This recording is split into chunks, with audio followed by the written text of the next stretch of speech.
My dear grandfather, I still remember those days when you took me into the forest for the very first time. And for me, it was love at first sight. I have spent most of my school holidays with you here in Pench, and you used to share all your daily jungle adventures, all your problems that you faced as a forester. And all your jungle stories, dedication to save these beautiful jungles, motivated me to join the forest department. And guess what? I got my very first posting here in Pench.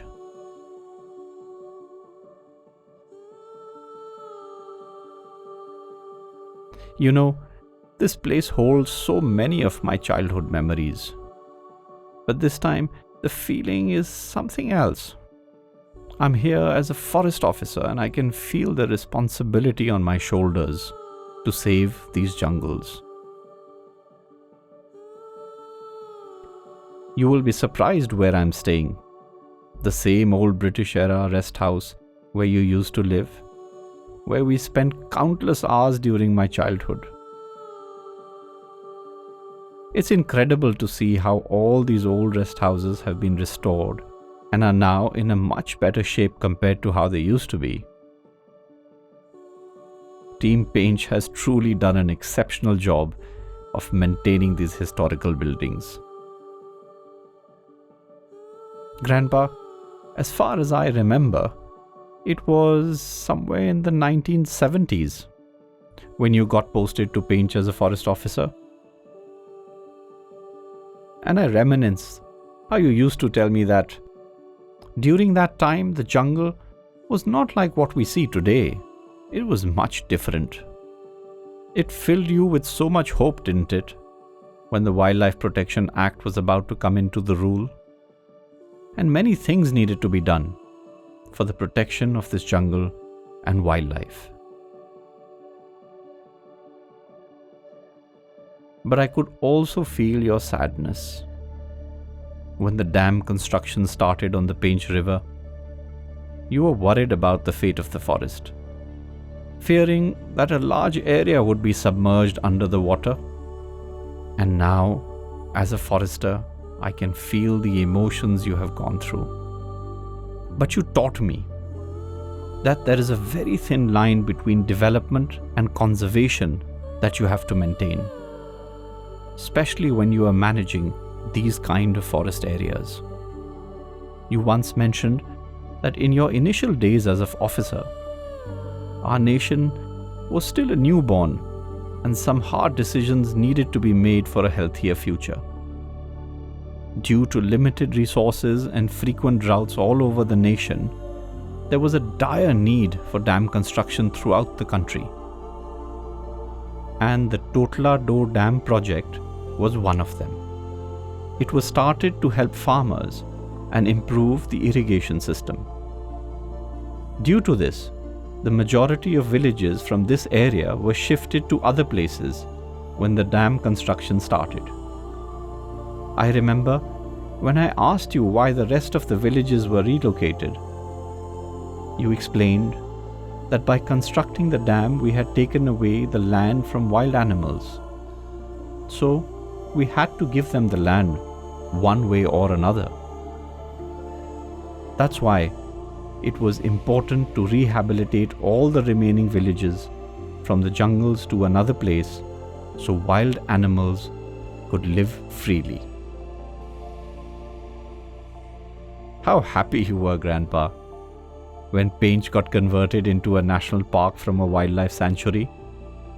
And soon after a few years, when Pench got included into the Project Tiger in 1992. And in the same year, Alikatta, the last remaining village inside the national park, got relocated, making Pench a tiger reserve.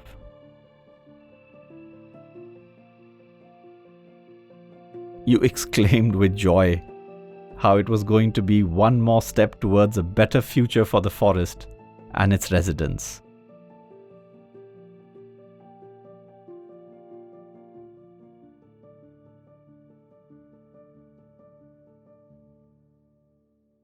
Grandpa, I can never forget the bumpy bus rides on these highways. I almost spilt my water all over me once when we were traveling to Pench. Back in your time, these roads must have been narrower, maybe just a single lane road. But now it has turned into a bustling highway. When you were here, there were hardly any animal roadkill cases that used to occur on this highway because of low wild animal movement and much slower traffic.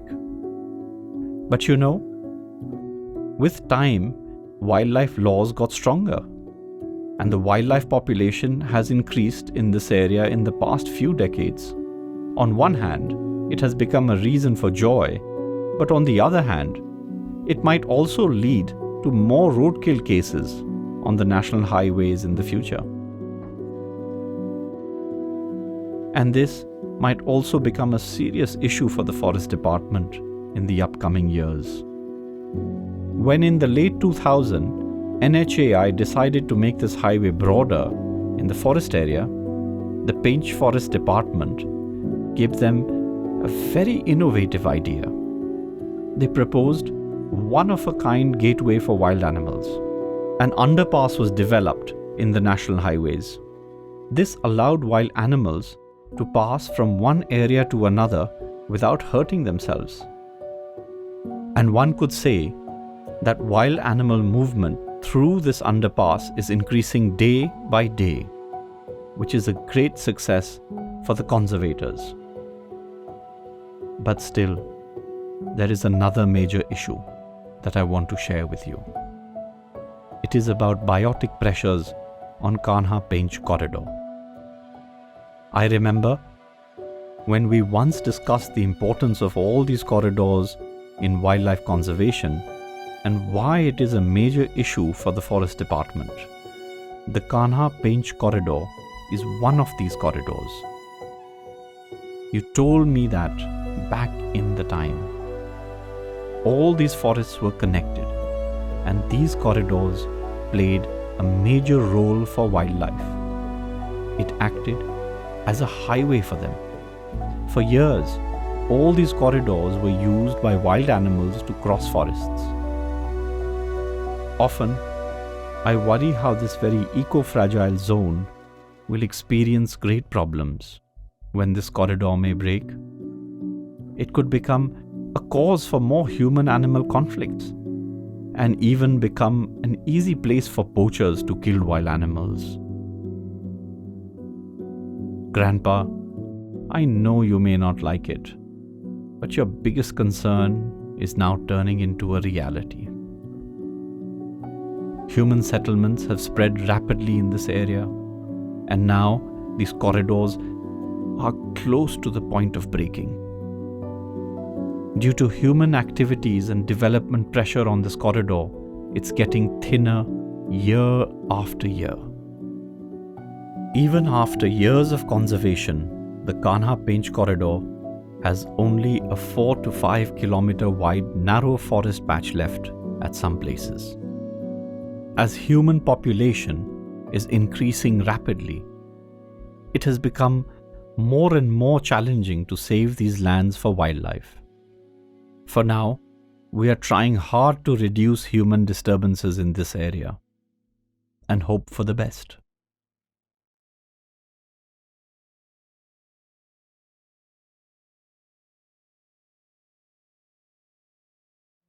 Grandpa, I can still recall those jungle stories that you used to tell me, but there was one specific tale that is still there in my mind after all those years. It was my favorite after all.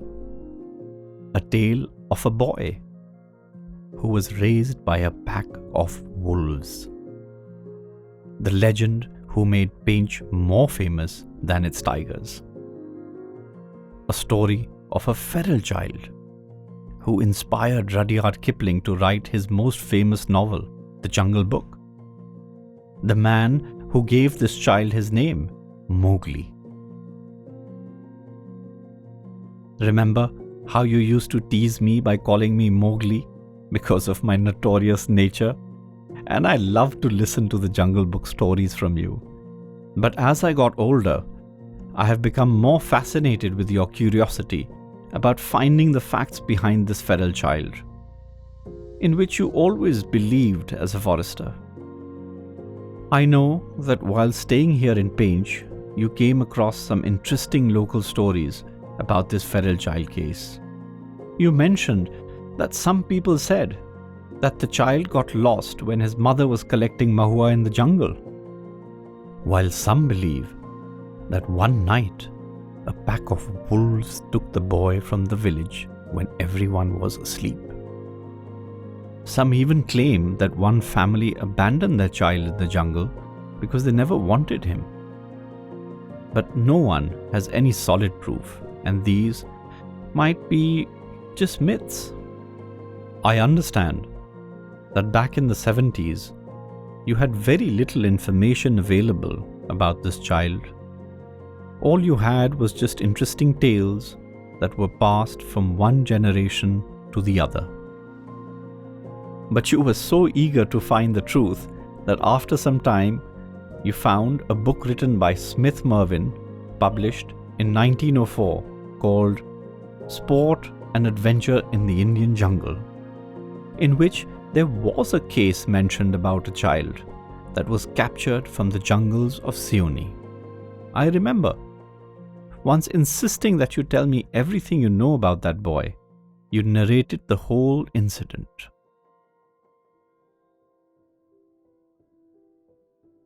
Sometime in the mid-19th century, a report came from Seoni that under mysterious conditions, some people had disappeared.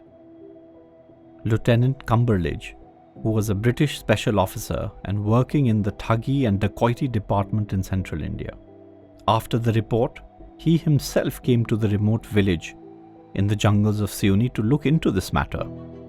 Cumberledge made a small team of local shikaris which went to the site to collect all the evidence from the jungle and nearby areas.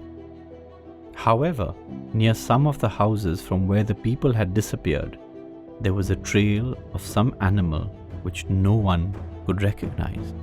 It certainly was not the track of any known animal.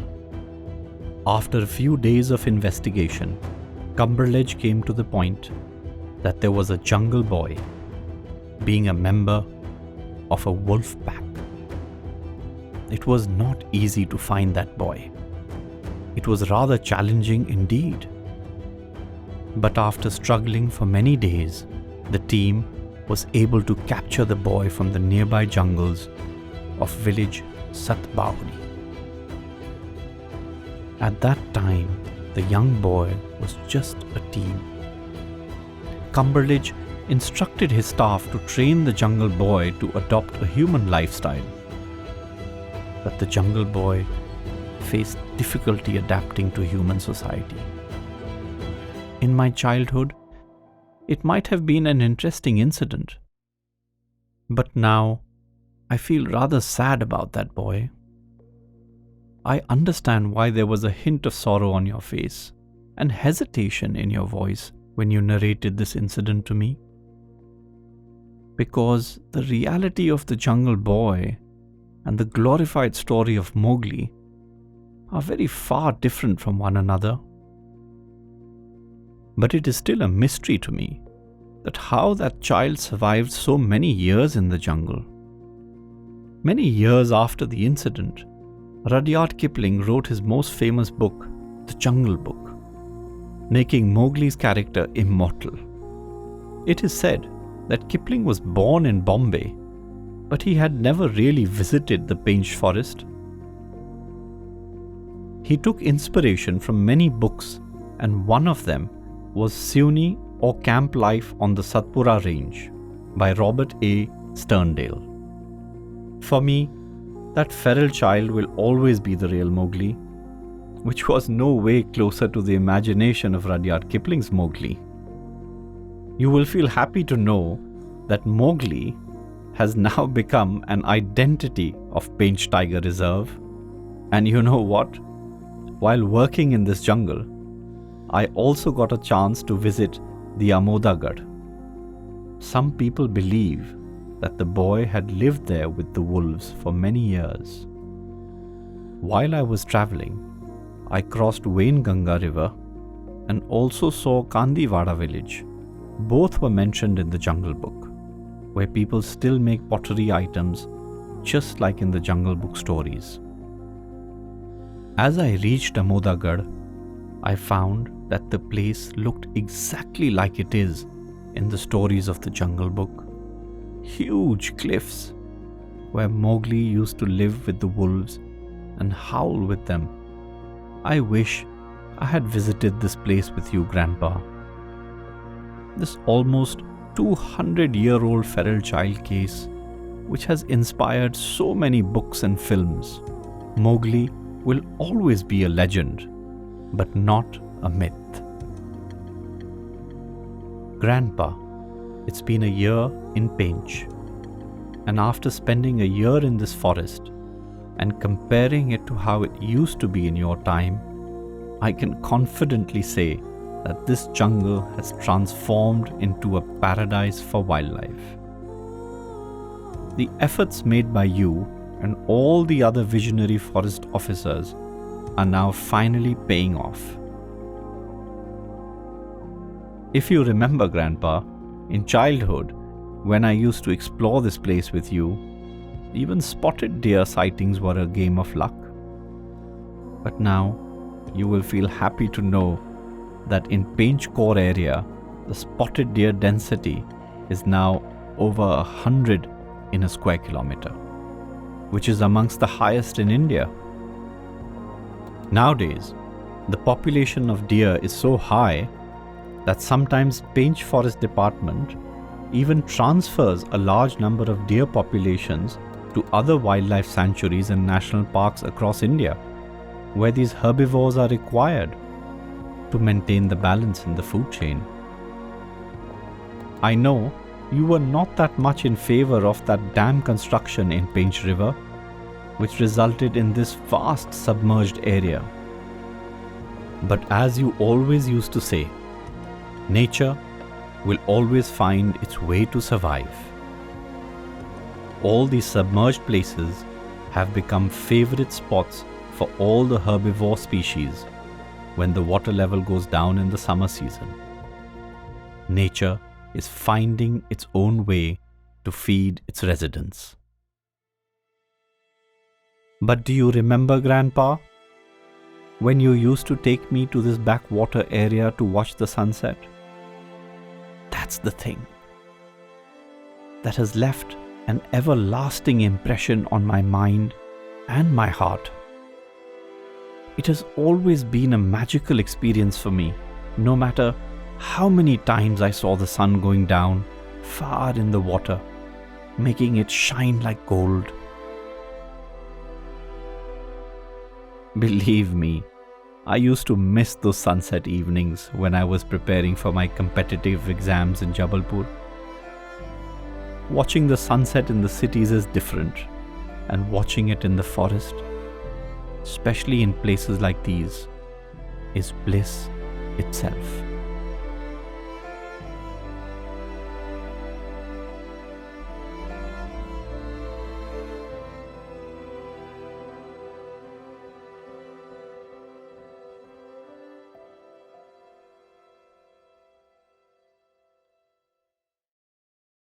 Grandpa, in these last 365 days, I encountered many wild animals and some of the major characters from the Jungle Book.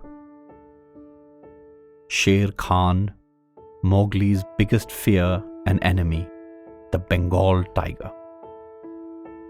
It was the first major character that I saw near the Kala Pahad area, the famous place mentioned in the Jungle Book. I saw Tabiki, Sher Khan's spy and messenger. I also saw Mowgli's family, the pack of wolves. Kaa, the Indian rock python, which according to the book is much older than the forest. And one day, I got lucky to spot Mowgli's friend, Balu, in Sita Ghat area. He was far away, but still he got a sense of my presence, and after a few seconds ran away. You know this place better than me, Grandpa, and how this area has always had a very high density of Indian leopards. I still remember when leopards used to cross the jungle from our rest house backyard. It used to be a thrilling experience. Grandpa, you won't believe. Till now, I have seen more than 40 leopards in the Pench forest. One day, I had a very rare leopard sighting. It was a bold leopardess, feeding her 3 little cubs, who might have been a month old. Playing among the rocks, and their mother just watching her cubs calmly, but still ready for the unknown threats.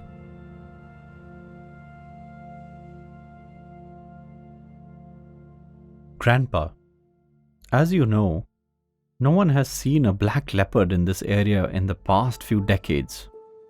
Like mine, it was your wish too to see a black leopard in this forest one day. And you know what? According to local guides, there have been 2 different black leopard sightings in the recent years. But with time, they disappeared to nowhere and were never seen again. Grandpa, you always taught me that wishes do come true if you really believe in them. And my desire took more than a year to become a reality. It was the time of peak summer when I got the information about the sighting of a new black leopard somewhere in Pench. According to this information, this was not one of the previously sighted black leopards, but a new black leopard just born in the jungle. After days of struggle, I finally saw it, Grandpa. I finally saw Bagheera, the character who taught Mowgli numerous survival lessons about the jungle. And I couldn't believe my eyes. That black leopard was just majestic. It was a sub-adult cub, and it was with his mother at the time, drinking water from the pond. This sudden sighting of this beauty was unexpected and will be unforgettable. I was finally able to find almost all the major characters of the Jungle Book.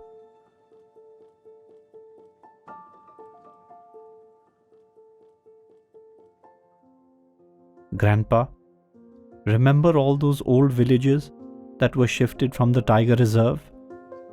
Those left behind reminiscent of the villages have now converted into huge grasslands, making it a preferred place for all kinds of herbivores. And all those sacrifices are now making sense, Grandpa. The jungle has seen many periods in this time. You know very well that during the British Indian rule, many hunting games were played by the Britishers and the local kings, which resulted in the drastic decline of tiger populations. It was your dream to make this place a perfect land for the big cats. Once I asked you why the forest department only focuses on tigers. And you said that tigers are considered an umbrella species because they control the population of wild herbivores in the forest. Without natural predators like tigers, wild herbivores like sambar, spotted deer would reproduce continuously, which would lead to overgrazing of forest lands and grasslands. By protecting these big cats, we also protect other wildlife under the umbrella and the forests they live in.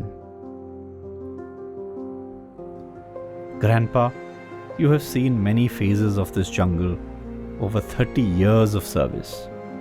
And at the time of your retirement, this park had only 26 tigers.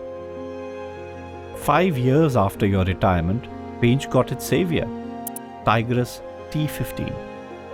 People used to call her Collar Wali.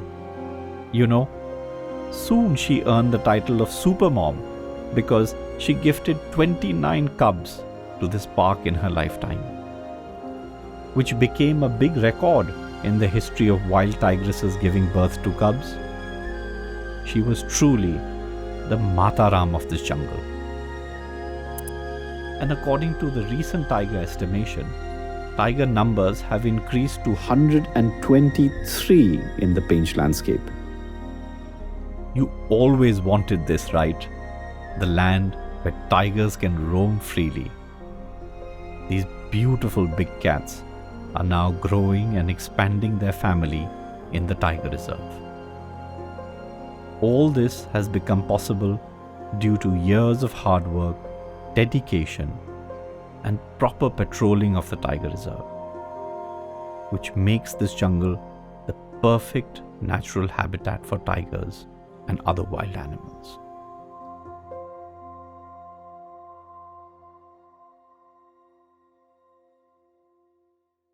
I understand. Patrolling these vast jungles and tracking big cats has always been a challenge for every forest official.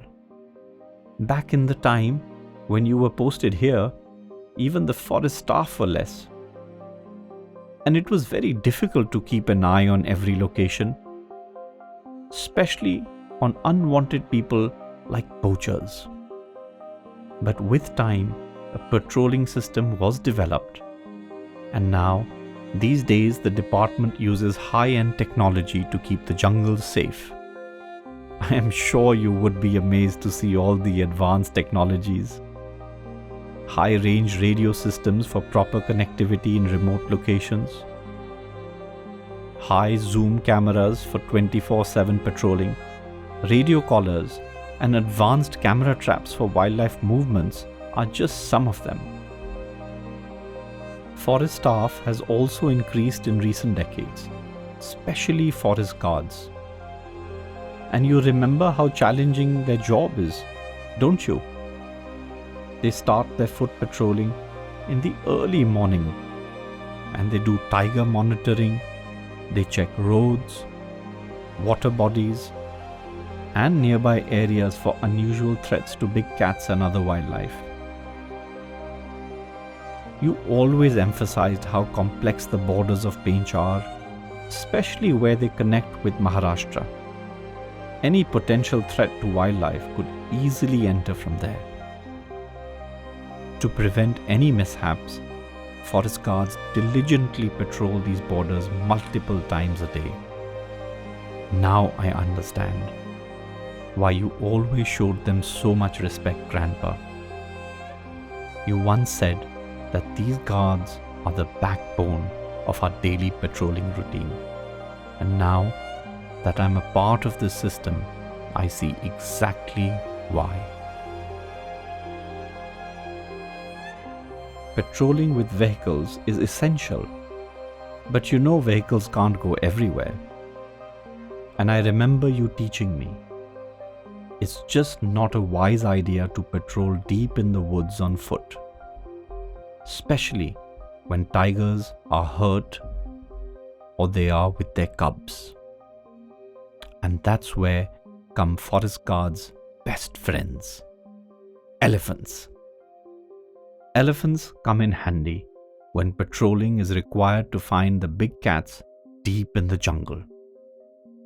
They are as important as any forest guard and play a crucial role in protecting these jungles.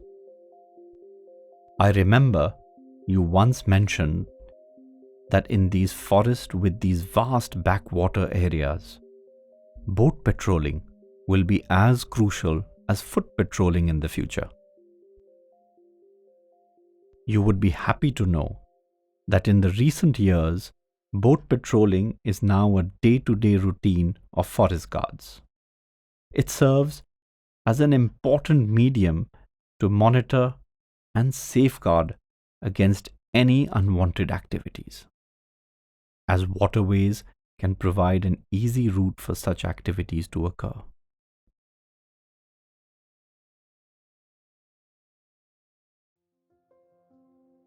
Grandpa, you would be happy to see that all those villages which were shifted outside the protected area are now thriving.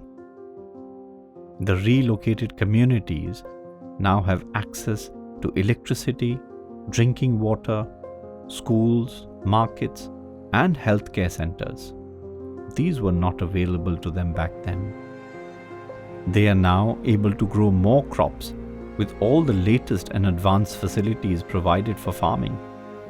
And some of them have joined the forest department as permanent drivers and safari guides to play their part in conservation.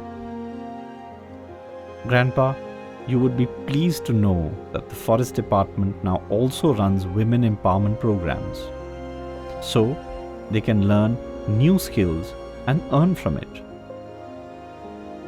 Pench, which was once just a wildlife sanctuary, has now become one of the most famous tiger reserves in India, visited by many tourists to experience the land of Mowgli.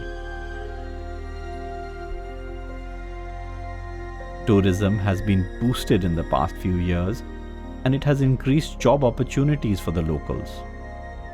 It's good to see all these positive changes in these people's lives who left their land for the betterment of this place and are now living much better and more secure lives.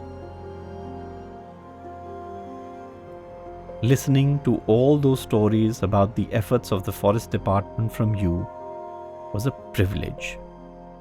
But as a forest officer, becoming a part of all these conservation efforts has become an incredible journey till now. This place has changed more in a better way, Grandpa. This jungle is breathing again. All its creatures living their lives freely. Birds singing the song of joy, clouds raining to their fullest to give back to this jungle its old glory. This jungle will always be special for me, no matter wherever I go. I will always try to follow your lessons about saving nature.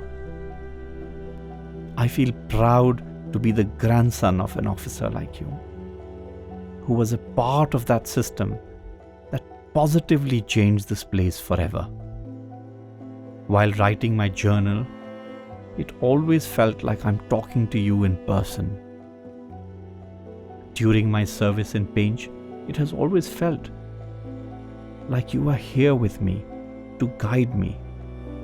But Grandpa, I wish I could have said this to you in reality and watch the pride in your eyes when you saw me doing the work you always wanted me to do. It hurts deeply that you left me so early.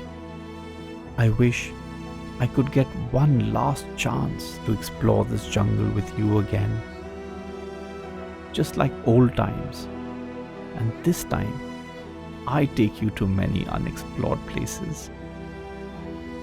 Your teachings, your stories, your unwavering dedication to these jungles, they have become a part of me, Grandpa. It's through your guidance that I've learned not just from books, but from the very pulse of these forests, from the rustle of leaves to the roar of the tigers.